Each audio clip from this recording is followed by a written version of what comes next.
ഇന്ന് നമ്മൾ പഠിക്കുന്നത് ക്ലാസ് 10 ഇംഗ്ലീഷിൻ്റെ ഫസ്റ്റ് യൂണിറ്റ് ഗ്ലിംസസ് ഓഫ് ഗ്രീനിലെ first chapter adventures in a banyan tree ആണ്. അപ്പോൾ നമ്മൾ ഇന്ന് ഈ ക്ലാസ്സിൽ ഡിസ്കസ് ചെയ്യുന്ന എല്ലാ പോയിൻറ്റ്സുകളും ക്വസ്റ്റ്യൻ ആൻസേഴ്സും എല്ലാ ആക്ടിവിറ്റീസും നമ്മൾ റെഫർ ചെയ്തിരിക്കുന്നത് എക്സാം പോയിന്റിൽ നിന്നാണ്. അപ്പോൾ നിങ്ങൾക്ക് എല്ലാ കാര്യങ്ങൾക്കും വേണ്ടി എക്സാം പോയിന്റ് റെഫർ ചെയ്യാവുന്നതാണ്. ഗ്ലിംസസ് ഓഫ് ഗ്രീൻ എന്ന് പറയുന്ന യൂണിറ്റിനകത്ത് ഏറ്റവും കൂടുതൽ ഡിസ്കസ് ചെയ്തിരിക്കുന്നത് നേച്ചറുമായിട്ട് റിലേറ്റ് ചെയ്ത കാര്യങ്ങളാണ്. 3 ചാപ്റ്ററുള്ള ഒരു യൂണിറ്റാണ്. അതിലെ ഫസ്റ്റ് യൂണിറ്റാണ് നമുക്ക് പഠിക്കാനുള്ളത്. So adventures in a banyan tree എന്ന ചാപ്റ്റർ അതൊരു കുഞ്ഞു സ്റ്റോറിയാണ്. വളരെ എളുപ്പമുള്ള, ഒട്ടും കോംപ്ലിക്കേറ്റഡ് അല്ലാത്ത, നമുക്ക് പരിചിതമായ ചില ക്യാരക്ടേഴ്സിനെ മാത്രം ഉൾപ്പെടുത്തിക്കൊണ്ടിട്ടുള്ള വളരെ രസകരമായിട്ടുള്ള ഒരു സ്റ്റോറിയാണ്. അത് എഴുതിയിരിക്കുന്നത് റസ്കിൻ ബോണ്ട് എന്ന എഴുത്തുകാരനാണ്. റസ്കിൻ ബോണ്ടിനെ കുറിച്ച് പറയുകയാണെങ്കിൽ അദ്ദേഹം ഒരു ഇംഗ്ലീഷ് എഴുത്തുകാരനാണ്, പക്ഷേ ഇന്ത്യയിലാണ് കൂടുതലും വളർന്നു വന്നിരിക്കുന്നത്. അപ്പോൾ ഇംഗ്ലീഷ് ബോൺ ഇന്ത്യൻ റൈറ്റർ എന്ന് നമുക്ക് റസ്കിൻ ബോണ്ടിനെ കുറിച്ച് പറയാനായിട്ട് സാധിക്കും. അപ്പോൾ അദ്ദേഹത്തെക്കുറിച്ച് കൂടുതൽ പറയുകയാണെങ്കിൽ നേച്ചറുമായിട്ട് ഒരു വളരെ അറ്റാച്ച്ഡ് ആയിട്ടുള്ള ഒരു മനുഷ്യനാണ്. വളരെ ഇഷ്ടമുള്ള കാര്യമാണ് അദ്ദേഹത്തിന് പ്രകൃതിയിലെ കാര്യങ്ങൾ. അപ്പോൾ അതെല്ലാം അദ്ദേഹത്തിൻ്റെ എഴുത്തുകളിൽ വളരെ നന്നായിട്ട് വന്നിട്ടുണ്ട്. എത്രമാത്രം നേച്ചറുമായിട്ട് റിലേറ്റഡ് ആണെന്ന് നമുക്ക് ഈ സ്റ്റോറി വായിക്കുമ്പോൾ നമുക്ക് അത് കൃത്യമായിട്ട് മനസ്സിലാകും. അപ്പം നമുക്ക് റസ്കിൻ ബോണ്ടിനെ ഒന്ന് വായിക്കാം. അപ്പോൾ എല്ലാ കുട്ടികളും ടെക്സ്റ്റൊക്കെ എടുത്ത് വെച്ച് വായിച്ചോളുക. നിങ്ങളുടെ കൂട്ടത്തിൽ ഞാനും വായിക്കും. അപ്പോൾ ടീച്ചർ വായിക്കുമ്പം നിങ്ങളും നിങ്ങളുടെ ടെക്സ്റ്റ് ബുക്കിൽ ശ്രദ്ധിച്ച് നോക്കണം. അത് കഴിഞ്ഞ് ഞാൻ നിങ്ങൾക്ക് അത് എക്സ്പ്ലെയിൻ ചെയ്ത് തരുന്നതായിരിക്കും. അപ്പോൾ Ruskin bond. Ruskin Bond is an Indian author of British descent. His father was an officer at Royal Air Force. He wrote his first novel, The Room on the Roof, at the age of 17. It got John Llewellyn's Prize in 1957. അപ്പോൾ Ruskin bond എന്ന് പറഞ്ഞ എഴുത്തുകാരന് അദ്ദേഹത്തിൻ്റെ അച്ഛൻ ഒരു royal air force ഉദ്യോഗസ്ഥനായിരുന്നു. അദ്ദേഹത്തിൻ്റെ 17ാമത്തെ വയസ്സിലാണ് first novel എഴുതുന്നത്. ആ നോവലിൻ്റെ പേരെന്താണ്? The room on the roof. His first children's book was the angry river. In 1992 he received the Sahitya Academy Award for his short story collection Our Trees Still Grow in Dehra. He was awarded the Padma Shri in 1999 for his contributions to children's literature. He got the Lifetime Achievement Award in 2017. അപ്പോൾ എന്താ പറഞ്ഞിരിക്കുന്നത്? നമ്മുടെ Ruskin bond കുട്ടികൾക്ക് വേണ്ടി children's literature ഉണ്ട് അദ്ദേഹത്തിൻ്റെതായിട്ട് എന്ന് പറഞ്ഞു കഴിഞ്ഞാൽ കുട്ടികൾക്ക് വേണ്ടി മാത്രം എഴുതിയിരിക്കുന്ന ഒരു കളക്ഷൻ. അതിൻ്റെ ഒരു പേരാണ് ദ ആംഗ്രി റിവർ എന്ന് കൊടുത്തിരിക്കുന്നത്. പിന്നെ പഠിച്ചിരിക്കുന്നത് എന്താണ്? അദ്ദേഹത്തിന് കിട്ടിയ ചില പുരസ്കാരങ്ങൾ, അവാർഡ്സ്. സാഹിത്യ അക്കാദമി അവാർഡ് കിട്ടിയിട്ടുണ്ട് and also the life time achievement award. ഇതാണ് റസ്കിൻ ബോണ്ടിനെ കുറിച്ച് നിങ്ങളുടെ ടെക്സ്റ്റ് ബുക്കിൽ കൊടുത്തിരിക്കുന്ന ഡിസ്ക്രിപ്ഷൻ. ഇതെന്തിനാണ് ടീച്ചർ ഇത്രയും ഡിസ്ക്രൈബ് ചെയ്ത് പറഞ്ഞു തന്നതെന്ന് അറിയാമോ? നിങ്ങൾക്ക് എക്സാം പോയിന്റ് ഓഫ് വ്യൂവിൽ നിന്നും പറഞ്ഞു തന്നതാണിത്. എന്ന് പറഞ്ഞു കഴിഞ്ഞാൽ നിങ്ങളുടെ വരുന്ന ആദ്യത്തെ എക്സാം മുതൽ നിങ്ങൾക്ക് ഉണ്ടായിരിക്കുന്ന ഒരു ആക്ടിവിറ്റിയാണ് ഓഥർ ഡിസ്ക്രിപ്ഷൻ എന്ന് പറയുന്നത്. നമുക്ക് ഏതെങ്കിലും ഒരു ഓഥറിനെ തരും. ആ ഓഥറിനെ നമ്മൾ ഡിസ്ക്രൈബ് ചെയ്ത് എഴുതണം. ഇന്ന ഡേറ്റിൽ ജനിച്ചു, ഇന്ന ഡേറ്റിൽ മരിച്ചു, ഇന്ന കാര്യങ്ങളാണ് പ്രധാനപ്പെട്ട അദ്ദേഹത്തിൻ്റെ വർക്ക്സ് എന്ന് പറയുന്നത്. പിന്നെ അദ്ദേഹത്തിന് കിട്ടിയ അവാർഡ്സ്. ഓക്കെ, ഇത്രയും ഡീറ്റെയിൽസ് ആയിരിക്കും നിങ്ങൾക്ക് എക്സാമിന് തരുന്നത്. അപ്പം ആ എക്സാം പോയിന്റ് ഓഫ് വ്യൂവിൽ നിന്ന് നിങ്ങൾക്ക് ഇത് പറഞ്ഞു തന്നാണ്. ഓക്കെ, ക്ലിയർ ആയല്ലോ? ശരി, അപ്പം നമുക്കിനി നമ്മുടെ സ്റ്റോറിയിലേക്ക് പോകാം. എന്തായിരുന്നു നമ്മുടെ സ്റ്റോറിയുടെ പേര്? Adventures in a banyan tree. എന്താ അതിൻ്റെ മലയാളം? അഡ്വഞ്ചർ എന്ന് പറഞ്ഞാൽ നിങ്ങൾക്ക് എല്ലാവർക്കും അറിയാം അല്ലേ? സാഹസികതയാണ്. അപ്പം ഒരു ആൽമരത്തിലെ സാഹസികതയെക്കുറിച്ചുള്ള ഒരു സ്റ്റോറിയാണ് ഇവിടെ പറയുന്നത്. So let's read the story. Though the house and grounds of our home in India were grandfather's domain, the magnificent old banyan tree was mine, chiefly because grandfather at the age of 65 could no longer climb on it. Grandmother used to tease him about this and would speak of a certain Countess of Desmond, an English woman who lived to the age of 117 and would have lived longer if she hadn't fallen while climbing an apple tree. The spreading branches of banyan tree, which curved to the ground and took root again, forming a maze of arches, gave me endless pleasure. The tree was older than the house, older than grandfather, as old as the town of Dehra, nestling in a valley at the foot of the Himalayas. First പാരഗ്രാഫാണ് ഞാനിപ്പോൾ വായിച്ചത്. First പാരഗ്രാഫിൽ തന്നെ പറഞ്ഞിരിക്കുന്നത് എന്താണെന്നറിയാമോ? Author പറയാണ്, ആൽമരത്തെക്കുറിച്ച് തന്നെയാണ് പറഞ്ഞു തുടങ്ങുന്നത്.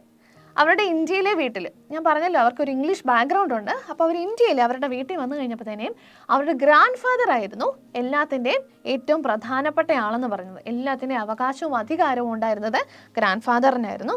അപ്പോൾ അവിടെ ഒരു വളരെ പ്രൗഢഗംഭീരമായ ഒരു ആൽമരം അവർക്കുണ്ടായിരുന്നു. ആ ആൽമരം ഒഴിച്ച് ബാക്കി എല്ലാം ആരുടെ ആയിരുന്നു? ഗ്രാൻഡ് ഫാദറിൻ്റെ ആയിരുന്നു. ഗ്രാൻഡ് ഫാദറിന് അത് കിട്ടാത്തതിന് ഒരു കാരണമേ ഓഥർ പറഞ്ഞിട്ടുള്ള എന്തായിരുന്നു? At the age of 65 he could not no longer climb on the tree. അദ്ദേഹത്തിന് 65-ാമത്തെ വയസ്സിൽ ആ മരത്തിൻ്റെ മുകളിൽ കയറാനായിട്ട് സാധിക്കുകയില്ലായിരുന്നു. അതായിരുന്നു അതിൻ്റെ കാരണം. അതൊഴിച്ചാൽ ബാക്കിയെല്ലാം നമ്മുടെ ഗ്രാൻഡ് ഫാദറിൻ്റേതായിരുന്നു. എന്നിട്ട് പറഞ്ഞിരിക്കുകയാണ് ആ ആൽമരം എങ്ങനെ വളർന്നിരിക്കുമെന്ന് പറഞ്ഞിരിക്കുകയാണ്. വളരെ സ്പ്രെഡിങ് ബ്രാഞ്ചസ്, വളരെ നന്നായിട്ട് പടർന്ന് പന്തലിച്ച് വളരെ പ്രൗഢഗംഭീരമായിട്ട് നിൽക്കുകയാണ്. എന്നിട്ട് പറയുകയാണ്, എൻ്റെ ഗ്രാൻഡ് ഫാദറിനേക്കാളും ഏജ് ഉണ്ട്, എൻ്റെ വീടിനേക്കാളിലും അതിന് പഴക്കമുണ്ടെന്നൊക്കെ നമ്മുടെ ഓഥർ അതിനെക്കുറിച്ച് പറയുകയാണ്. My first friend and familiar was a small grey squirrel. Arching his back and sniffing into the air, he seemed at first to resent my invasion of his privacy. But when he found that I did not arm myself with a catapult or air gun, he became friendlier. അപ്പോൾ എന്താ പറഞ്ഞേക്കുന്നത്? ആ ആൽമരത്തിൽ ഒരു കുഞ്ഞ് അണ്ണാനുണ്ടായിരുന്നു, grey squirrel, ഒരു ചെറിയ grey കളറുള്ള ഒരു അണ്ണാൻ കുഞ്ഞ് ഉണ്ടായിരുന്നു. അപ്പോൾ എന്താണ്, ഈ ഒരു ബോയ് ഉണ്ട് ഇവിടെ അല്ലേ? ആ ബോയ് ഈ ആൽമരത്തിലേക്ക് ചെന്ന് കഴിഞ്ഞപ്പോൾ തന്നെ അവൻ്റെ ആ പ്രസൻസ് ഒരു ഡിസ്റ്റർബൻസ് ആയിട്ട് നമ്മുടെ അണ്ണാൻ കുഞ്ഞിന് മാറി. അപ്പോൾ എന്താണ്, ഇതിനെ ആക്രമിക്കാൻ ചെന്നതാണോ, വല്ലതും ചെയ്യുമോ, എയർഗൺ ഉണ്ടോ? കാറ്റപ്പിൾ എന്ന് പറഞ്ഞാൽ എന്താണ്? കവണ. ഓക്കെ, അപ്പം അങ്ങനെ എന്തെങ്കിലും ആയുധങ്ങൾ കയ്യിലുണ്ടോ, അതോ പകരം ഫ്രണ്ട്ലി ആയിട്ട് ചെന്നാണോ എന്ന് അറിയാത്തത്. ആദ്യം കുറച്ച് ഡിസ്റ്റൻസ് ഒക്കെ ഇട്ട് നമ്മുടെ അണ്ണൻ നിന്നു. അതിനുശേഷം എന്താണ്, അവർ നല്ല ഫ്രണ്ട്സായിട്ട് മാറി. ഇനി നമുക്ക് അടുത്ത പേജിലെ സ്റ്റോറിയിലേക്ക് പോകാം. And when I started leaving him pieces of cake and biscuit, he grew bolder and finally became familiar enough to take food from my hands. Before long, he was delving into my pockets and helping himself to whatever he could find. He was a very young squirrel, and his friends and relatives probably thought him headstrong and foolish for trusting a human. അപ്പോൾ എന്താണ് പറഞ്ഞിരിക്കുന്നത്? അവർ ഫ്രണ്ട്സായെന്ന് ഞാൻ ആദ്യം പറഞ്ഞു അല്ലേ? എന്തുകൊണ്ടാണ്? ഈ കുഞ്ഞു സ്ക്വിറലിനെ ആക്രമിക്കാനായിട്ട് വന്നതല്ല ഈ ബോയ് എന്ന് മനസ്സിലായി. ബോയ് എന്ന് പറഞ്ഞാൽ നമ്മുടെ കഥ പറയുന്ന റസ്കിൻ ബോണ്ട് തന്നെയാണ്. റസ്കിൻ ബോണ്ട് അല്ലെങ്കിൽ ആ ബോയ് വന്നിരിക്കുന്നത് ഉപദ്രവിക്കാനല്ലാന്ന് മനസ്സിലായതുകൊണ്ട് അവർ പതിയെ പതിയെ ഫ്രണ്ട്സായി. അങ്ങനെ ഫ്രണ്ട്സായപ്പോൾ എന്താണ്, ഫ്രണ്ട്സിന് നമ്മൾ സാധനങ്ങളൊക്കെ ഷെയർ ചെയ്യും അല്ലേ? അതുപോലെ ഈ റസ്കിൻ ബോണ്ട് ബിസ്ക്കറ്റ്സും കേക്ക്സും ഒക്കെ കൊടുക്കാൻ തുടങ്ങി. അങ്ങനെ കഴിച്ച് അവസാനം അതെല്ലാം റസ്കിൻ ബോണ്ടിൻ്റെ കയ്യിൽ നിന്ന് വാങ്ങിച്ച് കഴിക്കുന്ന അത്ര ഇവർ നല്ല തിക്ക് ഫ്രണ്ട്സായിട്ട് ഇവർ മാറി. അവസാനം എന്താണ്, വന്ന് റസ്കിൻ ബോണ്ടിൻ്റെ പോക്കറ്റിനുള്ളിലൊക്കെ എന്താണെന്ന് നോക്കാൻ മാത്രം, അത്രമാത്രം ഇവർ ഫ്രണ്ട്സായി. അപ്പോൾ എന്താണ് പറയുകയാണ്, ഈ കുഞ്ഞ് സ്ക്വിറലിൻ്റെ കൂടുതലുള്ള മറ്റാളുകൾ, മറ്റ് മൃഗങ്ങളുണ്ടല്ലോ, അവർ വിചാരിച്ചു ഒരു മനുഷ്യനെ വിശ്വസിക്കാൻ മാത്രം ഇത്ര ഫൂളിഷാണോ ഈ സ്ക്വിറലിന് അവർ വിചാരിക്കുകയാണ്. ഓക്കെ, അപ്പം ബാക്കി നോക്കാം. In the spring when the banian tree was full of small red figs, birds of all kinds would flock into its branches. The red-bottomed bulbul, cheerful and greedy, gossiping rosy pastures, and parrots and crows, squabbling with each other all the time. During the fig season, the banyan tree was the noisiest place on the road. അപ്പോൾ പറയാണ്, സ്റ്റോറിയുടെ ഒരു അടുത്ത പ്രധാനപ്പെട്ട ഭാഗത്തിലേക്ക് നമ്മൾ വന്നുകൊണ്ടിരിക്കുകയാണ്. അപ്പോൾ പറയാണ്, അപ്പോൾ അതുവരെയുള്ള കാര്യങ്ങളെന്ന് പറഞ്ഞു കഴിഞ്ഞാൽ എന്താണ്, ഈ ആൽമരവും ഈ ബോയ് അല്ലെങ്കിൽ റസ്കിൻ ബോണ്ടുമായിട്ടുള്ള ബന്ധമൊക്കെ പറഞ്ഞു. ഇനി നമ്മൾ പറയാൻ പോകുന്നത് ഇൻ ദ സ്പ്രിംഗ്, അടുത്ത സീസൺ പറയുകയാണ്. വസന്തകാലം, സ്പ്രിംഗ് സീസൺ ആയപ്പോഴത്തേനും എന്താണ്, നിറയെ അത്തിപ്പഴങ്ങൾ ഉണ്ടായി. അതായത് ഈ ആൽമരത്തിൽ കുറേ പഴങ്ങളൊക്കെ ഉണ്ടായി. പഴങ്ങളൊക്കെ ഉണ്ടാകുമ്പോൾ എന്താ പ്രത്യേകത, ഇഷ്ടം പോലെ ബേർഡ്സ് ആയി, ഇൻസെക്ട്സ് ആയി, ബട്ടർഫ്ലൈസ് ആയി, അങ്ങനെ ഒത്തിരി ആൾക്കാർ, കുറേ വിസിറ്റേഴ്സ് വന്നു. ആരൊക്കെയാണ് വന്നേക്കുന്നത് ഇവിടെ കൊടുത്തിട്ടുണ്ട്, നോക്കിക്കേ. Red bottomed bulbul, cheerful and greedy rosy pastors, മൈനകൾ, പാരറ്റ്സ് ആൻഡ് ക്രോസ്, ഇവരെല്ലാം വന്നു. ഇങ്ങനെ ഇവരെല്ലാം കൂടെ കൂടിയിട്ട് എന്താണ് ആ മൊത്തത്തിലൊരു കലപില സൗണ്ട് നല്ല നോസിയസ്റ്റ് പ്ലേസ് ആയിട്ട് നമ്മുടെ ബനിയൻ ട്രീ മാറി. ഏറ്റവും ശബ്ദമുള്ളൊരു സ്ഥലമായിട്ട് ഈ ബനിയൻ ട്രീ മാറി. എന്നിട്ട് എന്ത് സംഭവിച്ചെന്ന് നമുക്ക് നോക്കാം കേട്ടോ. Halfway up the tree, I had built a small platform on which I could often spend the afternoons when it wasn't too hot. I would read there, propping myself up against the bole of the tree with cushions taken from the drawing room. Treasure Island, Huckleberry Finn, the Mowgli stories, and the novels of Edgar Rice Burroughs and Lucia May Alcott made up my bag of very mixed reading. അപ്പോൾ പറയാണ്, അപ്പോൾ ഇങ്ങനെയൊക്കെയാണ് കാര്യങ്ങളുടെ കിടപ്പ്. അപ്പോൾ ഈ ഒരു സമയത്ത് എന്ത് ചെയ്തു?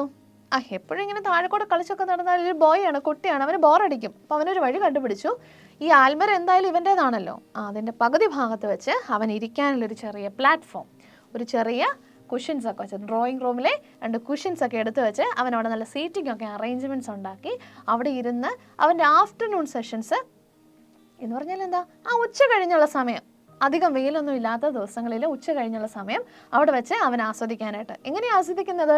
അവന് വായിക്കാൻ ഇഷ്ടമായിരുന്നു കഥകളൊക്കെ. നമ്മളെപ്പോലെ തന്നെയാണ്, നമ്മളിപ്പോൾ ഒരു കഥ പഠിക്കുകയാണ് അല്ലേ, അപ്പോൾ നമ്മളെപ്പോലെ കഥകളൊക്കെ വായിക്കാൻ ഇഷ്ടമായതുകൊണ്ട് അവൻ എന്ത് ചെയ്തു? കുറേ കഥപുസ്തകങ്ങളൊക്കെ എടുത്തു. ഹക്കിൾബറി ഫിന്നിൻ്റെ കഥകളും ട്രഷർ ഐലൻഡും മൗഗ്ലി സ്റ്റോറീസും ഒക്കെ എടുത്ത് അവൻ ആ മരത്തിൻ്റെ കൊമ്പിൽ അവിടെ പോയിരിക്കും, അവിടെ പോയിരുന്ന് വായിക്കും. അതായിരുന്നു അവൻ്റെ ഹോബി എന്ന് പറയുന്നത്. എന്നിട്ട് നമുക്ക് എന്ത് പറ്റിയെന്ന് നോക്കാം.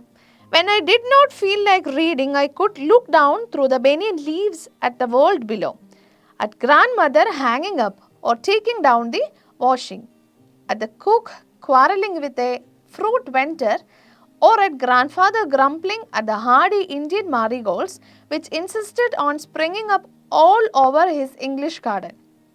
Usually nothing very exciting happened while I was in the banyan tree. But on one particular afternoon, I had enough excitement to last me through the summer. അപ്പോൾ എപ്പോഴും വായിക്കണമെന്നൊന്നും തോന്നുകയല്ല നമ്മുടെ ബോയ്ക്ക് കേട്ടോ. അപ്പം വായിക്കാൻ തോന്നുകയല്ലാത്ത സമയങ്ങളിൽ ഇവൻ എന്ത് ചെയ്യുമെന്നറിയാവോ? എങ്ങനെയായാലും ഇവൻ ഈ മരത്തിൻ്റെ മുകളിൽ തന്നെ ആയിരിക്കും. മരത്തിൻ്റെ മുകളിൽ തന്നെ ഇരുന്നിട്ട് ഇവൻ എന്ത് ചെയ്യും? താഴേക്ക് നോക്കും. നമ്മൾ അങ്ങനെയല്ലേ, മുകളിൽ കയറി ഇരുന്ന് എന്ത് ചെയ്യും? താഴേക്ക് എന്നാകെ ഉള്ളതെന്ന് നോക്കും. അങ്ങനെ ഇവനും താഴേക്ക് നോക്കി. താഴേക്ക് നോക്കുമ്പോൾ ഇവൻ എന്നൊക്കെ കാണാൻ പറ്റും?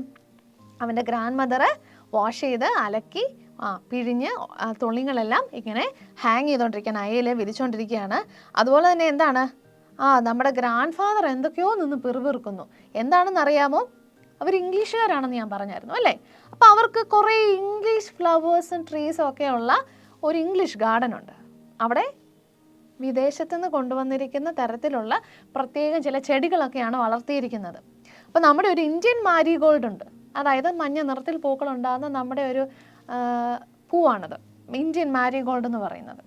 ഓക്കെ, അപ്പോൾ ഇന്ത്യൻ മാരിഗോൾഡ് ഈ ഇംഗ്ലീഷ് ഗാർഡനിൽ കയറി സ്ഥലം പിടിച്ചു എന്ന് പറഞ്ഞാൽ എന്താ, അവിടെ ഒരു ഇന്ത്യൻ മാരിഗോൾഡ് വളർന്നു വരുന്നുണ്ട്. അത് ഗ്രാൻഡ് ഫാദറിന് അത്ര ഇഷ്ടപ്പെട്ടില്ല കേട്ടോ. അപ്പോൾ ഇത് കണ്ടുകൊണ്ടാണ് ഗ്രാൻഡ് ഫാദർ ഇങ്ങനെ പിറുപിറുത്തോണ്ടിരിക്കുന്നത്. അപ്പോൾ ഈ പൊക്കത്തിൽ കയറിയിരുന്ന് ഇവൻ ഈ കാഴ്ചകളെല്ലാം കണ്ടിങ്ങനെ ആസ്വദിച്ചിരിക്കുകയാണ്.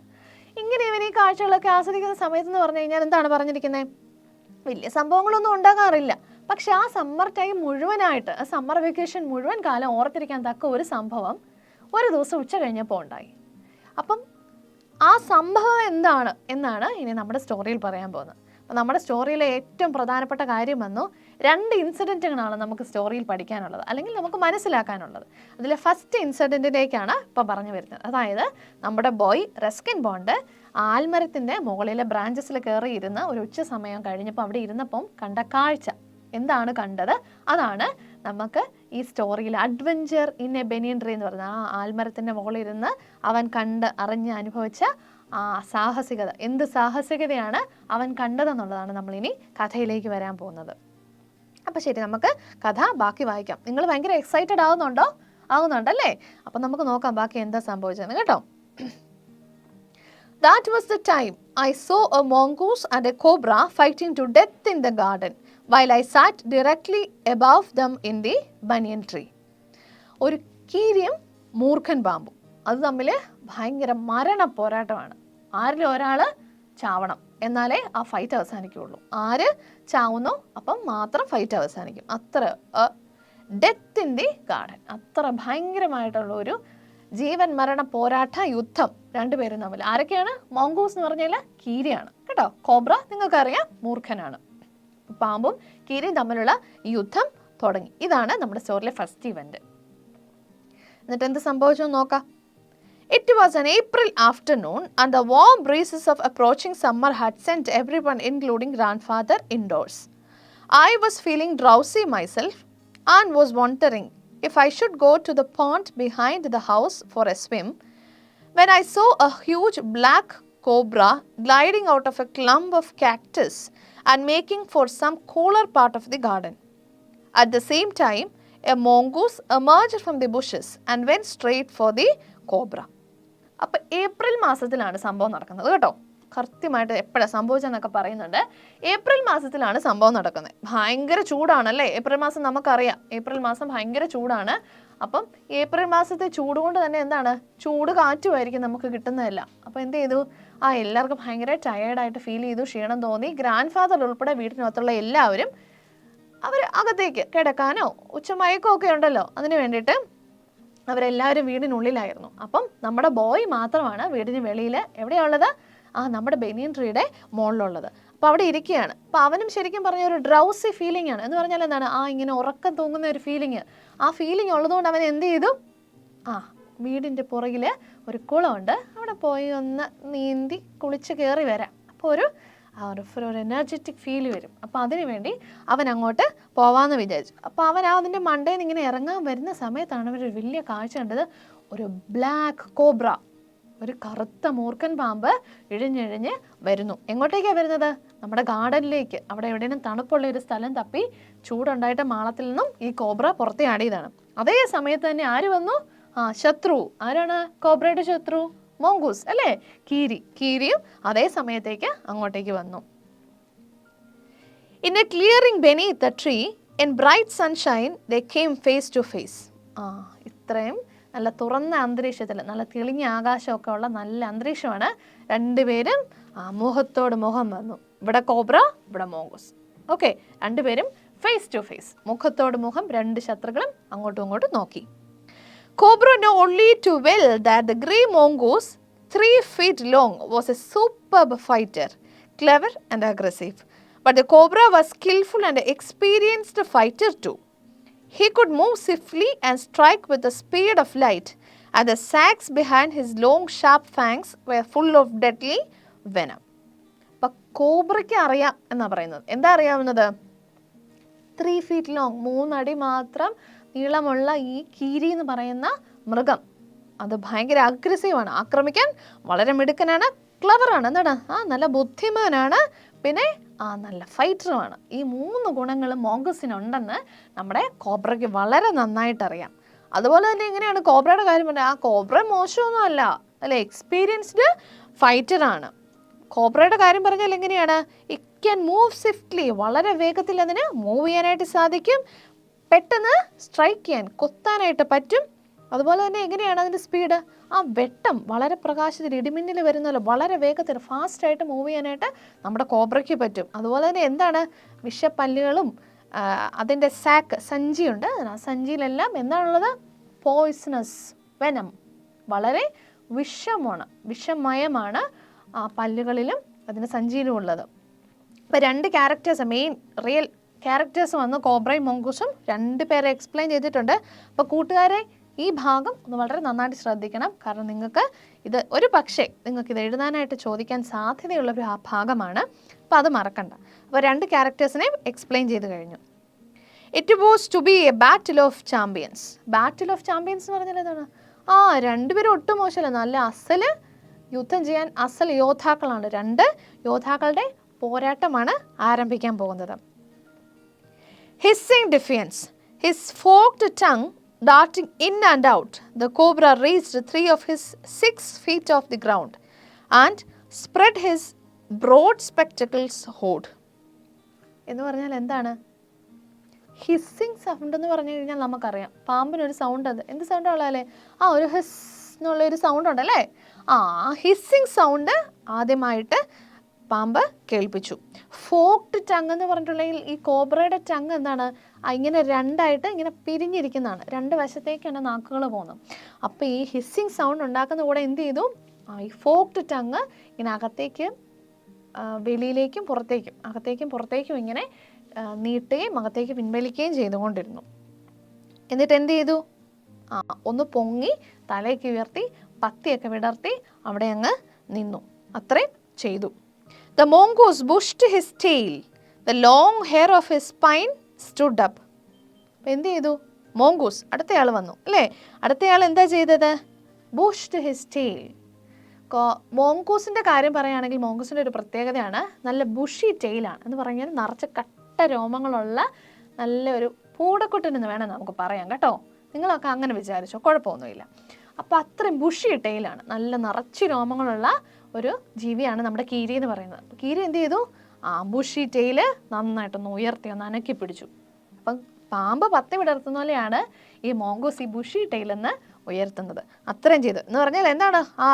V are ready to fight. രണ്ടുപേരും ഫൈറ്റ് ചെയ്യാൻ റെഡി ആയിട്ട് നിൽക്കുകയാണ്. Though the combatants were unaware of my presence in the banyan tree, they soon become aware of the arrival of 2 other spectators. കോമ്പാക്റ്റൻസ് എന്ന് പറഞ്ഞു കഴിഞ്ഞാൽ ആരാണ്? യുദ്ധം ചെയ്യാൻ നിൽക്കുന്ന പോരാളികൾ. കോമ്പാക്റ്റൻസ് എന്ന് പറഞ്ഞാൽ പോരാളികളാണ് കേട്ടോ. അപ്പോൾ ഈ യുദ്ധം ചെയ്യാൻ താഴെ ഗ്രൗണ്ടിൽ റെഡി ആയിട്ട് നിൽക്കുന്ന ഈ രണ്ടുപേരും മരത്തിൻ്റെ മുകളിലിരുന്ന് ഒരാളിത് കാണുന്നൊന്നും അറിയുന്നില്ല. ആരാ മരത്തിൻ്റെ മുകളിലിരുന്ന് ഇതെല്ലാം കാണുന്നത്? നമ്മുടെ ബോയ് റസ്കിൻ ബോണ്ട് ഇതെല്ലാം കാണുന്നുണ്ടെന്ന് ഇവരറിയുന്നില്ല. പക്ഷെ വേറെ 2 പേര് വന്ന കാര്യം ഇവരറിഞ്ഞു. ആരായിരിക്കും? നമുക്ക് നോക്കാം അല്ലേ? ഓക്കെ, ആ 2 സ്പെക്ടേറ്റേഴ്സ് ആരാന്ന് അടുത്ത പേജ് ആകുമ്പോഴത്തേനെ നമുക്ക് അറിയാനായിട്ട് പറ്റും. One was a myna and the other a jungle crow, not the willy urban crow. They had seen these preparations for battle and had settled on the cactus to catch the outcome. Had they been content only to watch, all would have been well with both of them. അപ്പോൾ ആരായിരുന്നു ആ 2 spectators? Spectator എന്ന് പറഞ്ഞു കഴിഞ്ഞാൽ കാഴ്ചക്കാരാണ് കേട്ടോ. ഗാലറിയിൽ football കളിയൊക്കെ നടക്കുമ്പോൾ ഗാലറിയിൽ ആരാ ഉള്ളത്? സ്പെക്ടേറ്റേഴ്സ്, കാഴ്ചക്കാരെ, കളി കാണാനിരിക്കുന്ന കാഴ്ചക്കാരാണ്. അപ്പോൾ അതുപോലെ 2 പേര് ഈ ഫൈറ്റ് കാണാനായിട്ട് റെഡി ആയിട്ട് വന്നിരിക്കുകയാണ്. ആരൊക്കെയാണ്? ഒന്ന് ഒരു മൈനയാണ്. The other one is a jungle crow. വില്ലി അർബൻ ക്രോ എന്നും കൂടെ ബ്രാക്കറ്റിൽ കൊടുത്തിട്ടുണ്ട്. എന്ന് പറഞ്ഞാൽ വില്ലി എന്ന് പറഞ്ഞു കഴിഞ്ഞാൽ സൂത്രശാലിയായ, തന്ത്രശാലിയായ, കൗശലങ്ങളൊക്കെ അറിയാവുന്ന നാട്ടിലെ കാക്കയെന്നാണ് അർത്ഥം. ജംഗിൾ ക്രോ എന്ന് പറഞ്ഞാൽ എന്താണ്? ജംഗിൾ ക്രോയ്ക്ക് അത്രയും ക്രൂക്കട്ട് കള്ളത്തരങ്ങളും സൂത്രങ്ങളും ഒന്നുമില്ല. സാധാരണ അത്രയ്ക്ക് അങ്ങോട്ട് പെർഫെക്റ്റ് ബുദ്ധി അത്രയ്ക്ക് അങ്ങോട്ട് ഇല്ലാത്ത ഒരു സാധാരണ കാക്ക. അപ്പോൾ ഇവർ 2 പേരുമായിരുന്നു ആ സ്പെക്ടേറ്റേഴ്സ്. അവർ ഈ കാഴ്ച കണ്ടുകൊണ്ട് അവിടെ വന്നിരുന്നു. കാണുക മാത്രമല്ല, അവർക്ക് വേറെ 1-2 ചില ഉദ്ദേശങ്ങൾ കൂടി ഉണ്ടായിരുന്നു. അത് എന്ത് ഉദ്ദേശമായിരുന്നെന്ന് നമുക്ക് നോക്കാം. The cobra stood on the defensive, swaying slowly from one to side, trying to mesmerize the mongoose into marking a false move. But the mongoose knew the power of his opponent's glassy, unwinking eyes and refused to meet him. Instead, he fixed his gaze at a point just below the cobra's hood and opened the attack. അപ്പോൾ പറയാണ്, ഈ കോബ്രയ്ക്ക് ഒരു പ്രത്യേകതയുണ്ട്. അതിൻ്റെ കണ്ണുകൾ കൊണ്ട് എതിരെ നിൽക്കുന്ന ആളെ അല്ലെങ്കിൽ ഇരയെ അതിന് ആകർഷിക്കാനായിട്ടുള്ള ഒരു കഴിവുണ്ട്. അപ്പോൾ ഈ കഴിവിനെക്കുറിച്ച് നമ്മുടെ മോങ്കോസിന് അറിയാമായിരുന്നു. ഓക്കെ, അതുകൊണ്ട് മോങ്കോസ് എന്ത് ചെയ്തു? ആ കെണിയിൽ പെടാതെ അവൻ്റെ കണ്ണുകളിലേക്ക് നോക്കാതെ എന്ത് ചെയ്തു? അവൻ്റെ പത്തിയുടെ താഴെഭാഗത്തായിട്ടുള്ള ശരീരഭാഗത്തേക്ക് മാത്രം ദൃഷ്ടി ഉറപ്പിച്ച് നിന്നു. 2 പേരും അങ്ങോട്ടും ഇങ്ങോട്ടും അറ്റാക്ക് ചെയ്യാൻ റെഡിയായിട്ട് നിൽക്കുകയാണ്. ഈ കോബ്ര എന്തിനാണ് കണ്ണുകൊണ്ട് ഇങ്ങനെ മറ്റുള്ളവരെ ആകർഷിക്കുന്നത്? ആ കോബ്രയുടെ കണ്ണിലേക്ക് നമ്മൾ ആകർഷിക്കപ്പെട്ട് കഴിഞ്ഞാൽ എന്താണ്? നമുക്ക് പെട്ടെന്ന് അറ്റാക്ക് ചെയ്യാനുള്ള നമ്മുടെ കഴിവ് നമുക്ക് നഷ്ടപ്പെടും. ആ സമയത്ത് കോബ്ര അതിൻ്റെ ഇരയെ അറ്റാക്ക് ചെയ്ത് കൊല്ലുകയോ കടിക്കുകയോ ഒക്കെയാണ് ചെയ്യാറ്. അപ്പം മോങ്കോസിന് അത് അറിയാവുന്നതുകൊണ്ട് അവൻ ബുദ്ധിപൂർവ്വം ആ വഴി ഒഴിവാക്കിയെടുത്തു. Moving forward quickly until he was just within the cobra's reach, he made a feint to one side. Immediately the cobra struck. His great hood came down so swiftly that I thought nothing could have saved the mongoose. But the little fellow jumped neatly to one side and darted in as swiftly as the cobra, biting the snake on the back and darting away again out of reach. അപ്പോൾ അവരെങ്ങനെ attack ചെയ്തു എന്നാണ് ഈ പാരഗ്രാഫിൽ explain ചെയ്തിരിക്കുന്നത്. എങ്ങനെയാണ് അവർ attack ചെയ്തത്? അവർ വളരെ സ്ലോയിൽ ഇങ്ങനെ ഇഴഞ്ഞ് മുന്നോട്ട് നീങ്ങാനായിട്ട് വന്നു. എന്നിട്ട് എന്താണ്, കോബ്ര ഒരു ഫേക്ക് മൂവ്മെൻറ്റ് നടത്തി. അതായത് എന്താണ്, ഇങ്ങോട്ടേക്ക് വരാൻ പോവുകയാണെന്ന് ഭാവിച്ചുകൊണ്ട് അങ്ങോട്ടേക്ക് പോകുന്നത് പോലെ. ഓക്കെ, അതാണ് ഫേക്ക് മൂവ്മെൻറ്റ് കൊണ്ട് ഉദ്ദേശിക്കുന്നത്. തെറ്റായ രീതിയിലുള്ള ഒരു ചലനം സൃഷ്ടിച്ചിട്ട് മോങ്കൂസിൻ്റെ ശ്രദ്ധ തിരിച്ചു വിട്ടിട്ട് അതിനെ ആക്രമിക്കാൻ വേണ്ടി ചെയ്തതാണ്. പക്ഷേ എന്താണ്, നമ്മുടെ മോങ്കൂസ് വളരെ ഇൻ്റലിജൻ്റ് ആയിരുന്നു. അവൻ അതും മനസ്സിലായി. എന്ത് ചെയ്തു, ഇത് എതിർ ദിശയിൽ നിന്ന് വരുന്ന അറ്റാക്കിൽ നിന്ന് അവൻ വളരെ വിദഗ്ധമായിട്ട് അങ്ങ് ഒഴിഞ്ഞു മാറി. നീറ്റ്ലി ടു വൺ സൈഡ് എന്ന് കൊടുത്തിരിക്കുന്നതിൻ്റെ അർത്ഥം അതാണ്, അവൻ ഒഴിഞ്ഞു മാറി. എന്നിട്ട് എന്ത് ചെയ്തു, അവൻ്റെ പത്തിയുടെ താഴെയുള്ള ഭാഗം ഉണ്ടല്ലോ, ആ ഭാഗത്തേക്ക് കടിച്ചു. Biting the snake on the back and darting away out of its reach. അതിൻ്റെ ആക്രമണത്തിൻ്റെ ആ ഒരു പാതയിൽ നിന്ന് മാറുകയും ചെയ്തു. തിരിഞ്ഞ് അതിനെ, ഈ കീരി പാമ്പിനെ കടിച്ച് ആക്രമിക്കുകയും ചെയ്തു. The moment the cobra struck, the crow and the myna hurled themselves at him, only to collide heavily in mid-air, shrieking at each other. A return to the cactus plant. അപ്പോൾ രണ്ടുപേരും കണ്ടുകൊണ്ടിരിക്കുന്ന കാര്യം നിങ്ങൾ മറക്കരുത് കേട്ടോ. കോബ്രയും മോങ്കൂസും കൂടെ ഇവിടെ ഫൈറ്റ് ചെയ്തുകൊണ്ടിരിക്കുന്ന സമയത്ത് എന്താ ചെയ്യുന്നത്, നമ്മുടെ സ്പെക്ടേറ്റേഴ്സ് അവരെ മറക്കരുത് കേട്ടോ. നമ്മുടെ മൈനയും വൈൽഡ് ക്രോയും രണ്ടുപേരും നോക്കിയിരിക്കുകയാണ്. അപ്പോൾ എന്ത് ചെയ്തു, ഇവരങ്ങോട്ടും ഇങ്ങോട്ടും ഇങ്ങനെ ഫൈറ്റ് ചെയ്യുന്ന ഈ ടൈമിലുണ്ടല്ലോ, ഈ കാഴ്ചക്കാരായിട്ട് നോക്കിയിരിക്കുന്ന രണ്ടുപേരെ ഇവരിതിൻ്റെ ഇടയേക്കൂടെ, ഇവരെ രണ്ടുപേരും പാസ് ചെയ്ത് ഇവരുടെ രണ്ടുപേരുടെ ഇടയേക്കൂടെ അപ്പുറത്തോട്ടങ്ങ് പറക്കും. എങ്ങനെയുണ്ട്, നല്ല പരിപാടിയല്ലേ? അപ്പോൾ അവർ കാണാൻ വേണ്ടി മാത്രമല്ല, അവരുടെ പരിപാടി ഇതിനിടയ്ക്ക് അവരെ ഒന്ന് ഡിസ്റ്റർബ് ചെയ്ത് ഇച്ചിരി എന്താണ് മിടുക്ക് കാണിക്കാൻ വേണ്ടി അങ്ങോട്ട് പറക്കുകയും കൂടി ചെയ്യാന്നുള്ളതായിരുന്നു. അങ്ങനെ പറന്നു. പക്ഷേ എന്ത് പറ്റി, ഒരാൾ അവിടെ നിന്ന് ഇങ്ങോട്ടും ഇവിടെ നിന്ന് ഒരാൾ അങ്ങോട്ട് വരുന്നു. അപ്പോൾ ഐഡിയ അത്ര ക്ലിയർ ആയില്ല. എന്ത് പറ്റി, ഇടയ്ക്ക് വെച്ച് ഇവർ തമ്മിൽ കൂട്ടിയിടിച്ചിട്ട് തമ്മിൽ ഷ്രീക്കിങ് അറ്റ് ഈച്ച് അതർ, രണ്ടുപേരും അങ്ങോട്ടും ഇങ്ങോട്ടും അത് പറഞ്ഞ് ഒച്ച വെച്ചു. പക്ഷികൾ തമ്മിൽ ഒച്ച വെക്കുന്നത് നിങ്ങൾ കേട്ടിട്ടില്ലേ? അതിനാണ് നമ്മൾ കലഹിച്ച് ഒച്ച വെക്കുന്നതിനാണ്, പക്ഷികൾ വഴക്കുണ്ടാക്കുന്നതിനാണ് ഷ്രീക്കിംഗ് സൗണ്ട് എന്ന് പറയുന്നത്. അങ്ങനെ ഒച്ച വെച്ച് ഇവർ തമ്മിൽ പറന്ന് മാറി കാക്ടസ് പ്ലാന്റ്, കള്ളിമുൾച്ചെടിയിലെ മുകളിൽ പോയിട്ട് ഇരുന്നു. അപ്പോൾ അവരുടെ ആദ്യത്തെ അറ്റംപ്റ്റ് അങ്ങ് ഫെയിലായിപ്പോയി. ആരുടെ, നമ്മുടെ സ്പെക്ടേറ്റേഴ്സിൻ്റെ. നോക്കാം എന്ത് ചെയ്തു എന്ന്. പകരം അവർ അടുത്ത അറ്റംപ്റ്റ് വെക്കോ ഇല്ലയോ എന്ന് നമുക്കറിയണ്ടേ, നമുക്ക് വായിച്ചു നോക്കാം കേട്ടോ. A few drops of blood glistened on the cobra's back. The cobra struck again and missed. Again the mongoose sprang aside, jumped in and bit. Again the birds dived at the snake, bumped into each other instead and returned shrieking to safety of the cactus. അപ്പോൾ എന്ത് ചെയ്തു, മുമ്പേ നമ്മുടെ മോങ്കൂസ് നമ്മുടെ കോബ്രേനെ attack ചെയ്തായിരുന്നു അല്ലേ, പുറകിൽ കടിച്ചു എന്ന് ടീച്ചർ പറഞ്ഞില്ലേ? അവിടെയാണ് ഗ്ലിസ്റ്റൻ എന്ന് പറഞ്ഞാൽ തിളങ്ങുന്ന, ബ്ലഡ് സ്റ്റെയിൻ. അവിടെ ചെറിയൊരു ഒരു രക്തത്തുള്ളി വന്നു, അതൊന്ന് തിളങ്ങി. ഇവർ വെയിലത്താണല്ലോ, അതൊന്ന് തിളങ്ങി. അപ്പോൾ എന്താണ്, കോബ്രയുടെ കടി ഇങ്ങോട്ട് ഏറ്റില്ല, പകരം മോങ്കൂസിൻ്റെ അറ്റാക്ക് കോബ്രയ്ക്ക് ഏറ്റു, മുറിഞ്ഞു, രക്തം വന്നു.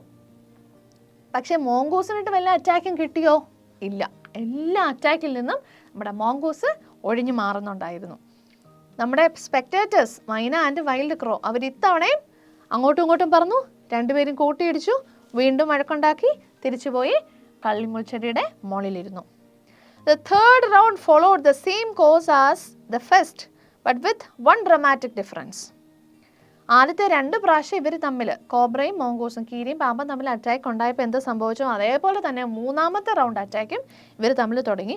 പക്ഷെ ഒരു നാടകീയമായ ഒരു മാറ്റം അവിടെ ഉണ്ടായി. അതാണ് ഡ്രമാറ്റിക് ഡിഫറൻസ്. ഒരു നാടകീയമായ ഒരു വഴിത്തിരിവ്, ഒരു വ്യത്യാസം മൂന്നാമത്തെ റൗണ്ടിൽ അവിടെ സംഭവിച്ചു.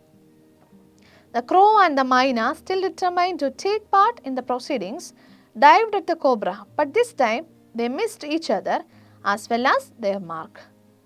ഇത്തവണ സ്പെക്ടേറ്റേഴ്സ് മൈന ആൻഡ് വൈൽഡ് ക്രോ ഈ കോബ്രയുടെ എതിരെ പറന്നു വന്നത് കൂട്ടിയിടിച്ചില്ല.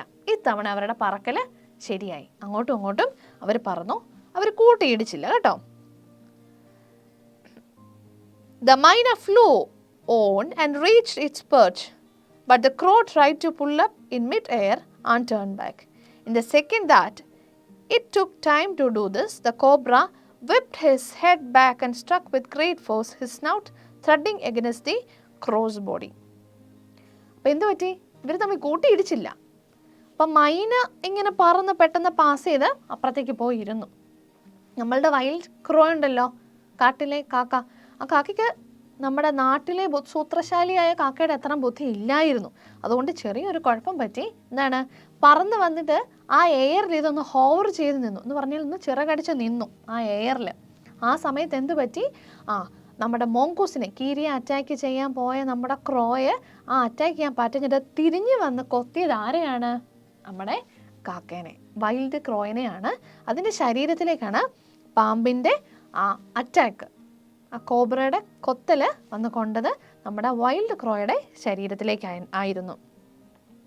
I saw the bird flung nearly 20 feet across the garden, where, after fluttering about for a while, it lay still. The myna remained on the cactus plant, very wisely retained from interfering again. അപ്പോൾ സ്വാഭാവികമായിട്ടും നിങ്ങൾക്ക് ചിന്തിക്കാൻ പറ്റും, സാധാരണ ഒരു cobra കടിച്ചാൽ എന്ത് പറ്റും? ഇത്ര വലിയ വിഷമാണുള്ളത് അല്ലേ, വളരെ പെട്ടെന്ന് തന്നെ അത് ചത്തുപോകും, ഉറപ്പാണല്ലേ? അവിടെയും അത് തന്നെ സംഭവിച്ചു. ഈ അറ്റാക്ക് കൊണ്ടു കഴിഞ്ഞപ്പോഴത്തേനേയും ഈ ക്രോയ് കുറേ 20 feet, ഒരു 20 അടി ദൂരത്തേക്ക് അങ്ങ് തെറിച്ചു പോയിട്ട് അവിടെ ചെന്ന് വീണ് കുറച്ച് സമയം ചിറകടിച്ചു. അപ്പം തന്നെ പെട്ടെന്ന് തന്നെ ചിറകടി നിന്നു എന്ന് പറഞ്ഞാൽ എന്താണ്, വളരെ വേഗത്തിൽ ക്രോ ചത്തുപോയി. ക്രോയുടെ കഥ കഴിഞ്ഞു. അപ്പം അത്ര സൂത്രശാലിയല്ലാത്ത ഇതിൻ്റെ ഇടയിൽ ഫൈറ്റ് ചെയ്യുന്ന 2 പേരുടെ ഇടയിൽ കയറാൻ നോക്കിയതിൽ ഒരാൾ ചത്തുപോയി. മൈനയോ, മൈന എന്താണ്, കുറച്ച് സൂത്രശാലിയാണ്, കുറച്ച് ട്രിക്കുകളൊക്കെ അറിയാം. അപ്പം ഇനി അടുത്തത് എന്താണെന്നുള്ളത് കാണാൻ വേണ്ടിയിട്ട് വളരെ സ്വാഭാവികമായിട്ട് ആ കാക്ടസ് പ്ലാന്റിൽ പോയിട്ട് വെയിറ്റ് ചെയ്ത് അവിടെ എങ്ങിയിരുന്നു. The cobra was beaconing and the mongoose, walking fearlessly up to it, raised himself on his short legs and with lightning snap had the big snake by the snout. The cobra withered and lashed about in a frightening manner, and even coiled itself about the mongoose, but all to no avail.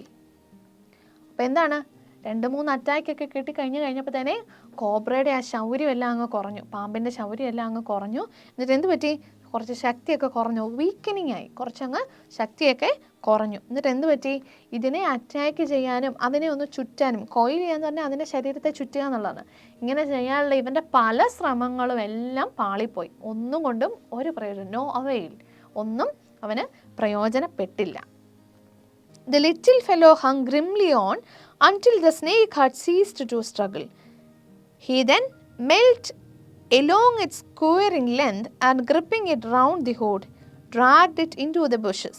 The myna dropped cautiously to the ground, hopped about, purred into the bushes from a safe distance, and then, with a shrill cry of congratulations, flew away. അപ്പോൾ എന്ത് സംഭവിച്ചു, കോബ്രയും മോങ്കൂസും അവർ 2 പേരായിരുന്നു fighters അല്ലേ, 2 പേരും തമ്മിലുള്ള ഫൈറ്റിൻ്റെ അവസാനമായി എന്ത് പറ്റി, കോബ്ര ചത്തു, അവൻ ചത്തുപോയി. നമ്മുടെ മോങ്കൂസ് ഫൈറ്റ് ജയിച്ചു.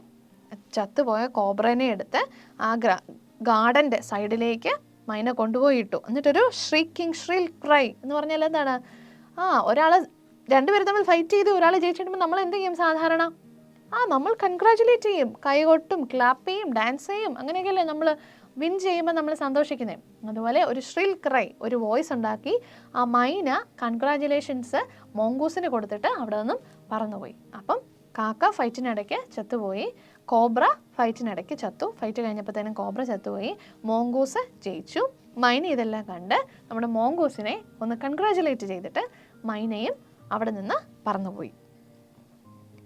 When I had also made a cautious descent from the tree, I returned to the house. I told grandfather of the fight I had seen. He was pleased that the mongoose had won. He had encouraged it to live in the garden to keep away the snakes, and fed it regularly with scraps from the kitchen. He had never tried taming it, because wild mongoose was more useful than a domesticated one. അപ്പം സംഭവം എല്ലാം കഴിഞ്ഞു, fight എല്ലാം കഴിഞ്ഞു.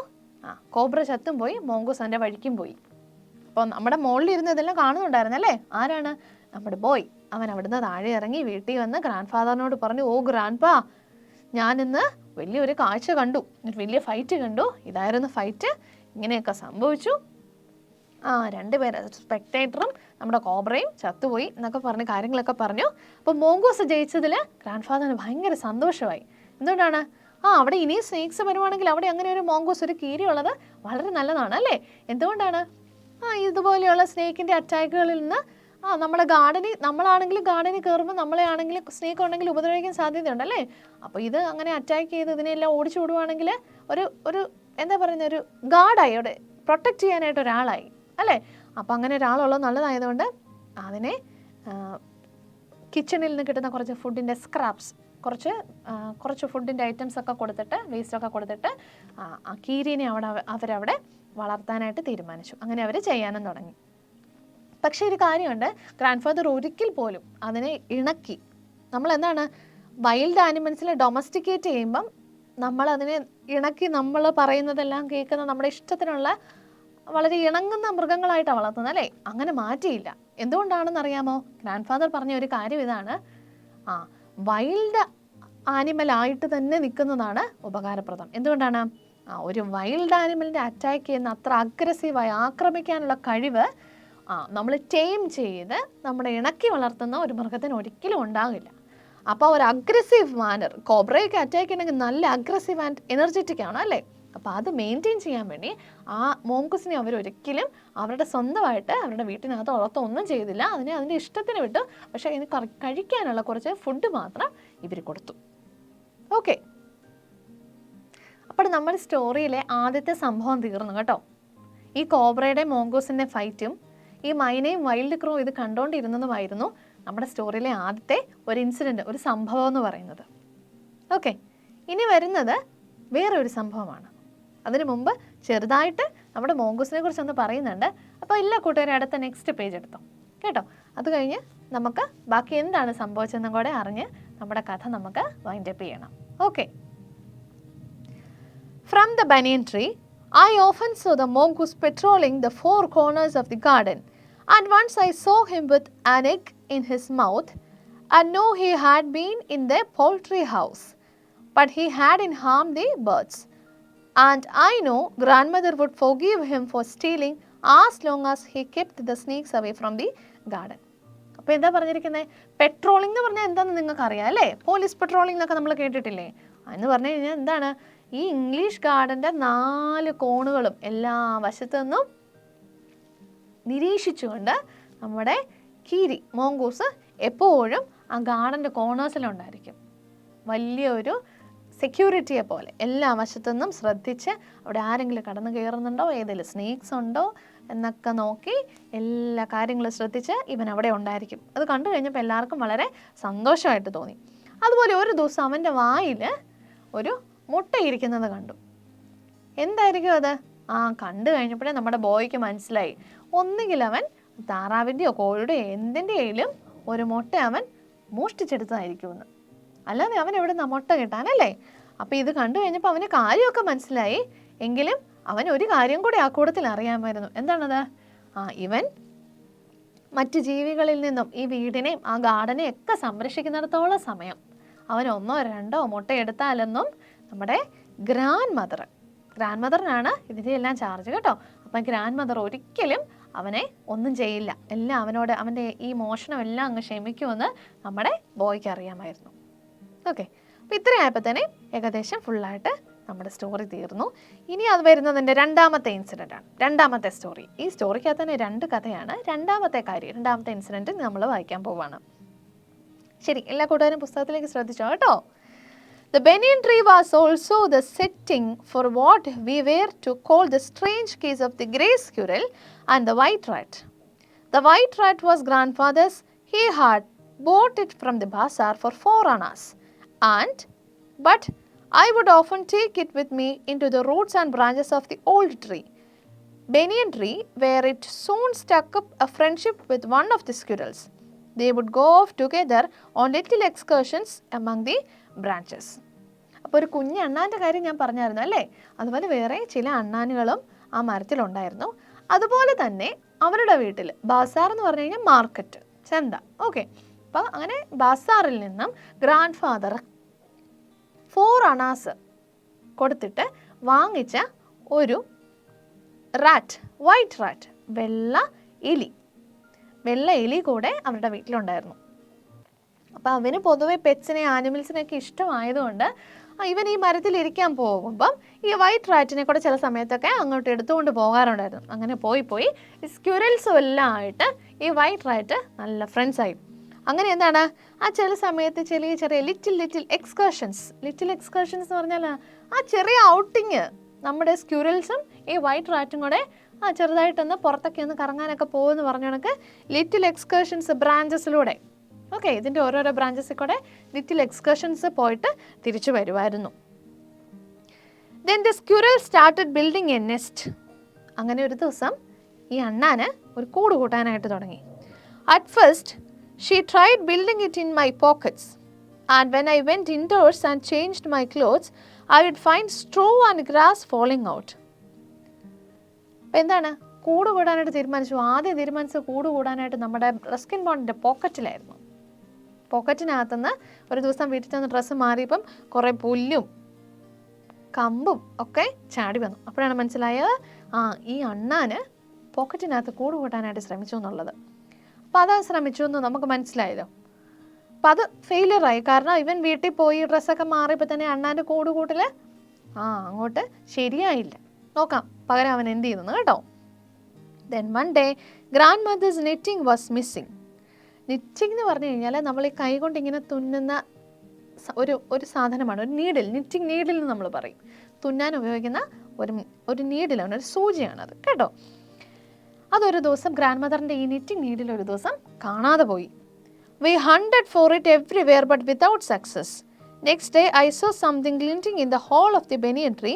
Going up to investigate, I saw that it was the end of the grandmother's steel knitting needle. On looking further, I discovered that the hole was crammed with knitting, and amongst the wool were 3 baby squirrels, all of them white. അപ്പോൾ knitting needle കാണാതെ പോയി. അവരെല്ലായിടത്തും തപ്പിയിട്ട് ഒന്നും സാധനം കിട്ടിയോ? ഇല്ല, ഒന്നും കിട്ടിയില്ല. അങ്ങനെ ഒരു ദിവസമാണ് അതിൻ്റെ ഒരു നെക്സ്റ്റ് ഡേ വേറൊരു ദിവസം നോക്കിയപ്പം ഈ ബനിയൻ ട്രീയുടെ ഒരു ഹോൾ ഉണ്ടായിരുന്നു. ആ ഹോളിൽ എന്തോ ഒന്ന് തിളങ്ങുന്നു. അതെന്താണെന്ന് നോക്കിക്കഴിഞ്ഞപ്പോൾ എന്തായിരുന്നു അത്? നമ്മുടെ നിറ്റിംഗ് നീഡിൽ, ഗ്രാൻഡ് മദറിൻ്റെ നിറ്റിംഗ് നീഡിൽ ആരാ എടുത്തോണ്ട് പോയത്? നമ്മുടെ സ്ക്യൂരൽ കൂട്ടിയില്ലേ, കൂടുണ്ടാക്കാനായിട്ട് അവൻ എടുത്തോണ്ട് പോയതാ. അപ്പോൾ അവിടെ ചെന്നത് നോക്കിയപ്പോൾ എന്താണ്? ഒരു കുഞ്ഞ് കംപ്ലിക്കേഷനും ഒക്കെ കണ്ടു. എടുത്ത് നോക്കിയപ്പോൾ എന്താണ്? 3 baby squirrels, 3 കുഞ്ഞ് അണ്ണാൻ കുഞ്ഞുങ്ങളായിരുന്നു ആ കൂടിനുള്ളിൽ ഉണ്ടായിരുന്നത്. അപ്പോൾ എന്തായിരുന്നു അതിൻ്റെ നിറം? All of them were white. എല്ലാം നല്ല വെളുത്ത അണ്ണാൻ കുഞ്ഞുങ്ങളായിരുന്നു. നിങ്ങൾ കണ്ടിട്ടുണ്ടോ വെളുത്ത അണ്ണാൻ കുഞ്ഞിനെ? ടീച്ചർ കണ്ടിട്ടില്ല കേട്ടോ. പക്ഷെ നമുക്കിവിടെ ഉള്ളത് നല്ല വെളുത്ത അണ്ണാൻ കുഞ്ഞുങ്ങളായിരുന്നു. Grandfather had never seen white squirrels before and we gazed at them in wonder. We were puzzled for some time.